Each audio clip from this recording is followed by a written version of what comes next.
कि जो लड़की के अंदर के कपड़े थे, अंडरगारमेंट्स जिसको कहते हैं, उस पर पुरुषों के या पुरुष के शुक्राणु मिले हैं, मेल स्पर्म जिसको कहते हैं। तो एक तो जो मेरे सूत्र हैं बता रहे हैं कि जो 2-3 इसमें रेपिस्ट हैं, बलात्कारी हैं, वो मुख्यमंत्री आवास में छिपे हुए हैं।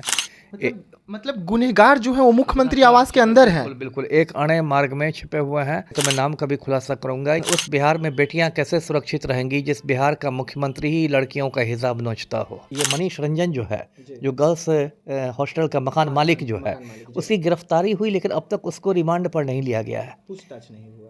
तो फिर गिरफ्तारी का आप अचार डालिएगा। कौन माँ बाप चाहेगा कि भाई बेटी को पटना भेजो कि रेप हो जाए और उसका फिर हमको बॉडी सौंप लिया जाए, पोस्टमार्टम करा के ले जाओ अपनी बेटी को। एसआईटी की औकात नहीं है कि वो सीएम हाउस में रेड करेगी। मैं तो लगातार बोल रहा हूँ, ऑन रिकॉर्ड बोल रहा हूँ। सम्राट चौधरी के बुलडोजर का तेल खत्म हो गया है। तो कार्तिकेय शर्मा है, इनको केंद्रीय मंत्री ललन सिंह ने सीनियर एसपी बनवाया है, इसलिए ना पलटू राम की औकात है कार्तिकेय शर्मा को हटाने की, ना आपको सम्राट चौधरी की औकात है। मतलब ईमानदारी से जांच हो तो सरकार गिर जाएगी, सरकार हिल जाएगी, यदि ईमानदारी से जांच हो तो। लेकिन ऑपरेशन लीपापोती चले तब तो कुछ नहीं हो सकता। जहानाबाद की निर्भया जिसके साथ पटना में अपराध होता है, दरिंदे निर्भया को नोच खाते हैं और उसके बाद पटना पुलिस नीपापोती में लग जाती है। इस तरीके से नीपापोती में लगती है और परिवार वालों पर दबाव बनाया जाता है कि जो हम कह रहे हैं उसे मान लीजिए, अन्यथा आपके साथ बहुत खराब होगा। लड़की के मामा को डराया जाता है, धमकाया जाता है और कहा जाता है कि ज्यादा बोलोगे तो परेशानी बढ़ जाएगी, 10 साल बाद आपको भुगतना होगा अंजाम। आखिरकार 10 साल बाद क्या कुछ होने वाला है इस मैटर में भी, लेकिन इस वक्त निर्भया के गुनहगार फरार हैं। पुलिस और एसआईटी के हाथ खाली हैं और आज कई बड़े खुलासे जो है इस मामले में हम करेंगे, क्योंकि हमारे साथ में बिहार के पूर्व आईपीएस अधिकारी अमिताभ कुमार दास जी हैं। स्वागत है सर। जी धन्यवाद आपका, थैंक यू। जहानाबाद जी, एक बेटी, हम सबकी बेटी पटना आती है, आंखों में कई सपने संजोकर पटना पहुंचती है, लेकिन उसके सपने को तो तोड़ा जाता ही है, उसके अरमानों को भी तोड़ा जाता है और उसके साथ जघन्य अपराध होता है। नहीं, बहुत दुर्भाग्यपूर्ण बात है। लेकिन उस बिहार में बेटियां कैसे सुरक्षित रहेंगी जिस बिहार का मुख्यमंत्री ही लड़कियों का हिजाब नोचता हो, है ना। अभी पलटू राम ने ही पिछले महीने नुसरत परवीन का हिजाब नोच लिया था सीएम हाउस में। तो बिहार की बेटियों को तो बहुत खतरा हो गया है। देखिए, ये सारा मामला जानते हैं दर्शक, जो कंकड़बाग में शंभू गर्ल्स हॉस्टल है, उसमें एक जहानाबाद की बेटी थी, नीट की तैयारी कर रही थी, और उसके साथ क्या क्या हुआ, और उसमें अब 2-3 गर्मा गर्म खबरें आ रही है जो मैं आपके चैनल पर देता हूं। एक तो जो मेरे सूत्र हैं बता रहे हैं कि जो 2-3 इसमें रेपिस्ट हैं, बलात्कारी हैं, वो मुख्यमंत्री आवास में छिपे हुए हैं। मतलब गुनहगार जो है वो मुख्यमंत्री आवास के अंदर है। बिल्कुल एक अणे मार्ग में छिपे हुए हैं, पर क्योंकि वो लोग रसूखदार लोग हैं। मैं 1-2 रोज़ में नाम का भी खुलासा कर रहा हूँ, मेरे लोग लगे हुए हैं, कुछ सबूत जुटेंगे तो मैं नाम का भी खुलासा करूँगा। ये लोग रसूखदार लोग हैं, रसूखदारों के रिश्तेदार हैं, और इसलिए इस पूरे मुद्दे पर देखिएगा अब तक एक बयान हमारे मुख्यमंत्री का नहीं आया। जो बिहार की इतनी बड़ी घटना हुई है, जो अब राष्ट्रीय सुर्खियों में है, एक बयान मुख्यमंत्री का नहीं आया है, एक उन्होंने समीक्षा नहीं बुलाई है। वो कौन सी फालतू एक समृद्धि यात्रा पर निकल के सरकारी खर्चे पर पिकनिक मना रहे हैं, और सम्राट चौधरी के बुलडोजर का तेल खत्म हो गया है। सारी उनकी बातें मतलब टाँ टाँ फिस हो गई है। सम्राट चौधरी लगातार कह रहे थे कि बिहार में अपराधियों को कब्र में मिला देंगे।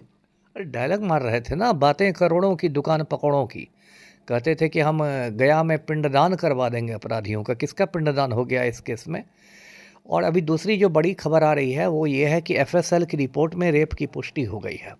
ये क्या हुआ था कि 10 जनवरी को इस लड़की के परिजनों ने लड़की के कपड़े जो थे वो पटना पुलिस को सौंप दिए थे, और पटना पुलिस ने उनको जांच के लिए एफएसएल को सौंपा। एफएसएल का मतलब होता है फॉरेंसिक साइंस लेबोरेटरी, हिंदी में उसको कहेंगे विधि विज्ञान प्रयोगशाला। और उसकी रिपोर्ट आई है कि जो लड़की के अंदर के कपड़े थे, अंडरगारमेंट्स जिसको कहते हैं, उस पर पुरुषों के या पुरुष के शुक्राणु मिले हैं, मेल स्पर्म जिसको कहते हैं। तो एक तरह से रेप की बिल्कुल पुष्टि हो गई है। सच पूछे तो रेप की पुष्टि तो तभी हुई थी जब पीएमसीएच की पोस्टमार्टम रिपोर्ट आई थी। लेकिन उस पे पटना पुलिस को भरोसा नहीं है ना सर। वो तो कह रही है कि हम एम्स भेज दिए। अब वो तो एक अलग लिपापोती है। अब उस पीएमसीएच की पोस्टमार्टम रिपोर्ट में कहा गया था कि sexual violence cantt be ruled out, मतलब यौन हिंसा से इनकार नहीं किया जा सकता है। अब ये मैंने पहली बार सुना कि पोस्टमार्टम रिपोर्ट को सेकंड ओपिनियन के लिए भेज दिया गया एम्स पटना। अब क्या सेकंड ओपिनियन देंगे? कहा जा रहा है कि वहाँ 5 डॉक्टरों का मेडिकल बोर्ड बना है एम्स में, तो वो कौन सा सेकंड ओपिनियन देंगे? जो लड़की का शव है उसको तो जलाया जा चुका है, शव तो है नहीं जो अब बॉडी को दोबारा वो देखने वाले डॉक्टर है, तो सिर्फ कागज़ को देख के वो कौन सा सेकंड ओपिनियन करेंगे? कहा जा रहा है कि लड़की का जब पोस्टमार्टम हुआ था तो वीडियोग्राफिंग हुआ था, उसे देखेंगे, उसको देखकर वो मिच्योर निकालेंगे और कहेंगे सेकंड ओपिनियन आएगा। वीडियोग्राफी में कभी वो बात नहीं हो सकती है जो कि असली बॉडी के इसमें है। मान लीजिए उनमें कोई संदेह होगा कुछ और चीज़ देखने का, तो क्या वो वीडियोग्राफी में वो चीज़ देख लेंगे? ये सब बातें देखिए, इसका कोई अंत नहीं है। आप सेकंड ओपिनियन एम्स में मांग रहे हैं, कल इसकी रिपोर्ट आएगी, आप थर्ड ओपिनियन के लिए उसको दिल्ली एम्स भेज देंगे, फोर्थ ओपिनियन के लिए लंदन भेज देंगे, फिफ्थ इसका कोई जवाब है? तो देखिए बहुत बड़ी घटना है और डे वन से ही इसमें ऑपरेशन लीपापोती चल रही है और बार बार इसमें सरकार की फजीहत हो रही है। पहली फजीहत तब हुई जब पीएमसीएच की पोस्टमार्टम रिपोर्ट आई, तब उस फजीहत से बचने के लिए पुलिस मुख्यालय ने एसआईटी का गठन किया कि अब एसआईटी पटना आईजी के निगरानी में काम करेगी। दूसरी फजीहत हो गई एफएसएल की रिपोर्ट के बाद, तब इसके बाद बली के बकरे ढूंढे जाने लगे। सरकारी सिस्टम में होता है जबकि किसी मुद्दे पर सरकार की फजीहत हो जाती है, किरकिरी हो जाती है, तो कुछ निरीह प्राणियों को ढूंढा जाता है, उनको बली का बकरा बना दिया जाता है, स्केप गोट बना दिया जाता है। अभी देखिए कल सुबह सीनियर एसपी पटना ने 2 दरोगा जी को निलंबित कर दिया, सस्पेंड कर दिया। एक चित्रगुप्त नगर थाना प्रभारी है रोशनी कुमारी और एक हेमंत झा है कदम कुआं थाना के। ठीक है, इन लोगों ने कर्तव्य में लापरवाही बरती होगी, लेकिन ये सीनियर एसपी कार्तिकेय शर्मा ने कौन सा बहुत अच्छा कर्तव्य किया, या एएसपी अभिनव कुमार ने क्या चुस्ती दिखाई? ये लोग तो पहले दिन से कह रहे हैं, प्रेस कॉन्फ्रेंस में कह रहे हैं कि कोई जोर जबरदस्ती नहीं हुई, आत्महत्या हुई, तो कायदे से तो आप पर भी एक्शन होना चाहिए ना। और आप तो दरोगा से ज़्यादा बड़े जिम्मेदारी वाले पद पर हैं, आप तो सीनियर एसपी, आप तो आईपीएस हैं, तो आपने ऐसा कैसे किया? अब यहाँ बिहार में देखिए हर जगह राजनीति घुस जाती है। जो कार्तिकेय शर्मा है, इनको केंद्रीय मंत्री ललन सिंह ने सीनियर एसपी बनवाया है, जाति के नाम पर बनवाया है, इसलिए ना पलटू राम की औकात है कार्तिकेय शर्मा को हटाने की, ना आपको सम्राट चौधरी की औकात है। मतलब कार्तिकेय शर्मा इस वक्त सम्राट चौधरी से भी ज़्यादा पावर में है क्योंकि उन पर ललन सिंह का हाथ है आपके अनुसार? कह सकते हैं कि कार्तिकेय शर्मा का ना पलटू राम बाल बांका कर सकते हैं, ना सम्राट चौधरी बाल बांका कर सकते हैं, क्योंकि कार्तिकेय शर्मा को उन्हीं की जाति के मंत्री ललन सिंह का वरद हस्त प्राप्त है ना। तो ये तो बिहार में तमाशा हो रहा है। कोई दूसरा एसपी रहता तो अब तक ट्रांसफर हो गया रहता, उस पर शो कॉज हो गया रहता, क्या क्या हो गया रहता। एसआईटी टीम के हिस्सा है कौन? जिस पे आरोप लगा पहले दिन से जांच को भटकाने का। समझिए ना, ये आप तो समझिए कि उनको फिर हिस्सा बना दिया गया एसआईटी का। ये देखिए पूरा ये गड़बड़ हो रहा है। अब देखिए इसमें कितनी सारी अभी तक चुके हैं। जो ये है आपको ये मनीष रंजन जो है, जो गर्ल्स हॉस्टल का मकान मालिक जो है, उसकी गिरफ्तारी हुई, लेकिन अब तक उसको रिमांड पर नहीं लिया गया है, पूछताछ नहीं हुआ। तो फिर गिरफ्तारी का आप अचार डालिएगा। कायदे से गिरफ्तारी के बाद पुलिस को 4 दिन के लिए, 5 दिन के लिए, 1 हफ्ता के लिए कोर्ट के परमिशन से उसको रिमांड पर लेना चाहिए था ना। उससे पूछताछ तो होनी चाहिए, वो तो उसकी पूछताछ केस डायरी का हिस्सा तो बनती, आईओ केस डायरी में तो दर्ज करता, क्यों नहीं पूछताछ हो रही है? जो इस केस में जो संचालिका है, गर्ल्स हॉस्टल की जो संचालिका थी नीलम अग्रवाल, और उसके बेटे आशु अग्रवाल की अब तक गिरफ्तारी नहीं हुई है। नीलम अग्रवाल के बारे में कहा जा रहा है कि उनको हिरासत में लिया गया था, लेकिन भाजपा के किसी विधायक ने फ़ोन करके छुड़वा दिया। उसके बाद से नीलम अग्रवाल और आशु अग्रवाल गायब है। अब ना उनके वारंट निकाला जा रहा है, ना कुर्की निकाली जा रही, ना छापेमारियां हो रही है।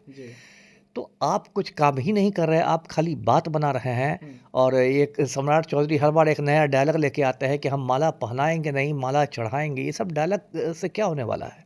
बड़े गुस्से में है सम्राट चौधरी, गरज रहे हैं मंच पर, कह रहे हैं कि अपराधियों को माला चढ़ाने का काम नहीं, माला पहनाने का काम। बचपन से हम लोग कहावत सुनते आए हैं कि गरजने वाले बादल बरसते नहीं है, वही हाल सम्राट चौधरी का हो गया। बस गर्जन तर्जन करते हैं, बरस नहीं पा रहे हैं। एक्शन तो इनका जीरो है, नील बटा सन्नाटा है। क्या फलाफल हुआ है? कोई फलाफल तो नहीं निकला है अब तक, आप अंधेरे में लकीर पीट रहे हैं। इसके बाद देखिए अभी जो मिला है, शुक्राणु मिला है। देखिए अभी एक वैज्ञानिक अनुसंधान चाहती तो पुलिस कर सकती थी कि उस शुक्राणु से डीएनए निकालना था, डीएनए प्रोफाइलिंग, और फिर जितने भी लोगों पर आपका संदेह जा रहा है, आप उस आदमी के खून का नमूना लीजिए, उससे डीएनए लीजिए और दोनों डीएनए का मिलान कीजिए। यदि खून के डीएनए और शुक्राणु के डीएनए का मिलान हो जाता है, मैच हो जाता है, तो वो संदिग्ध हो गया, मतलब वो अभियुक्त है।